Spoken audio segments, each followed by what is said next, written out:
Donc ensuite, deuxième outil qui se trouve ici, en dessous de déplacer, hein, donc c'est l'outil redimensionné. Donc il faut faire attention, en fait c'est un outil, je vais vous montrer comment il fonctionne, mais il faut en principe ne pas l'utiliser, d'accord? Puisque quand vous avez dessiné vos pièces sur SolidWorks, vous les avez dessinées aux bonnes dimensions. Donc quand vous importez le fichier STL dans Ultimaker Cura, l'objet à imprimer est déjà aux bonnes dimensions, d'accord? Donc en principe on l'utilise pas, je vais vous montrer un petit peu comment ça marche, mais surtout il faut pas l'utiliser selon les cas, en fait, il ne faut pas l'utiliser. Si jamais vos pièces sont aux bonnes dimensions, il ne faut surtout pas les modifier en dimension, hein, d'accord? Donc par exemple ici, pour l'appareil photo, il fait bien 80 par 50 par 25. Donc si jamais vous l'agrandissez, ben, il fera plus 80 par 50 par 25. Donc 80 par 51 par 25, puisqu'on a rajouté un petit bouton sur le côté. Mais si vous le redimensionnez, en fait, il n'aura plus les dimensions de SolidWorks que vous avez dessinées dans SolidWorks, d'accord? Donc je vous montre un petit peu comment ça marche quand même. Donc vous avez toujours les axes X, Y et Z, donc X en rouge, Y en vert et Z en bleu, d'accord? Donc on fait bien 80 en X, 51 en Y et 25 en Z, d'accord? Donc ici on fait ici en rouge 80, d'accord? Donc 80 de long ici. Si on suit l'axe vert ici, on indique 51, donc 50 pour le corps de l'appareil photo, plus un petit bouton qui dépasse ici. L'épaisseur ici en Z 25, donc on a 20 pour le corps et puis 5 ici de dépassement pour l'objectif, hein. Donc l'objet fait bien 80 par 51 par 25.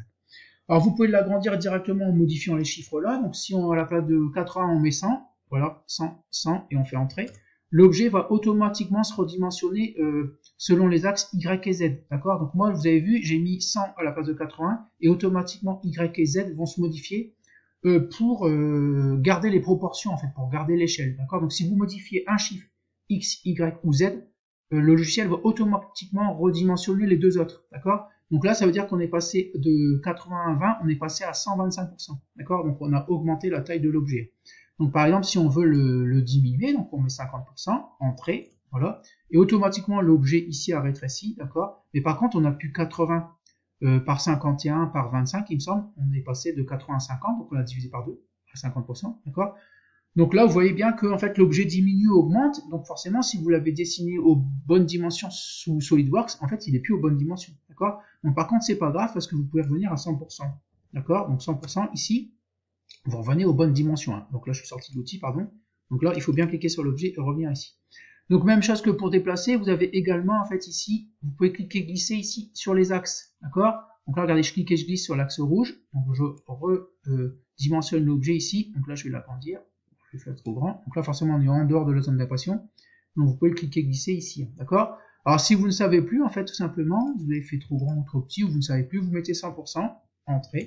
Et là, vous allez revenir aux dimensions originales. Encore une fois, je suis sorti. Voilà. Vous cliquez ici.